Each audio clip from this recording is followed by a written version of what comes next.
To get a six-pack without any gym equipment, do exercises that target each group of abdominal muscles at least 1 to 2 times a week.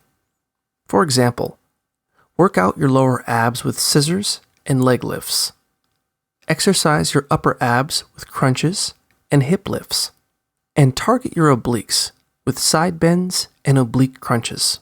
Planks are a great way to strengthen your entire core.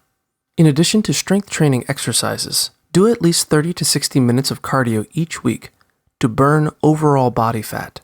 This will help make your abs more defined. Along with getting exercise, drink plenty of water and eat a balanced diet, rich in vegetables, fruit, whole grains, and lean protein, such as fish, poultry, and tofu.